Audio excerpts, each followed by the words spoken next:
Hi friends, optical கம்யூனிகேஷனில் வந்து part A part B வந்து already வந்து டிஸ்கிரிப்ஷனில் வந்து போட்டுட்டேன். நம்மளுடைய வீடியோ சேனல் பார்த்தீங்கனாலே தெரியும். அதில் பிடிஎஃபாகவே இருக்குது. இதில் வந்து முக்கியமாக வந்து ப்ராப்ளத்துக்கு கொஞ்சம் இம்பார்ட்டன்ட் கொடுத்துக்குங்க. யூனிட் 1ல் பார்த்தோம் அப்படின்னா வந்து அந்த total internal reflections, acceptance angle, numerical aperture, skew rays இதெல்லாம் ஒரு ஆஃபில் வந்துடும். ஸ்டெப் இண்டெக்ஸ் ஃபைபர் அதெல்லாம் ஒரு ஆஃபில் இருக்கும். அதே மட்டும் யூனிட் 2 பொறுத்த வரையும் பார்த்தோம் அப்படின்னா வந்து என்ன ஆஃப் அப்படின்றது ஃபஸ்ட் ஆஃப் செகண்ட் ஆஃப்னு பிரித்து கொடுத்துருக்கேன். ஆனால் ப்ராப்ளத்துக்கு இம்பார்ட்டன்ட் கொடுத்து பாருங்கள்.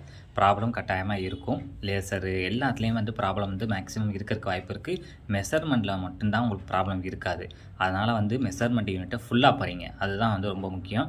தென் அதுக்கப்புறம் யூனிட் 5ல் பார்த்தாலும் வந்து பிரித்து கொடுத்துருக்கேன். நான் ஆல்ரெடி வீடியோஸும் போட்டிருக்கேன். இருந்தாலும் நான் வந்து இந்த பதிவு வந்து ப்ராப்ளத்துக்கு கொஞ்சம் இம்பார்ட்டன்ட் கொடுங்க அப்படின்றக்காண்டி தான் நான் பதிவு தான்.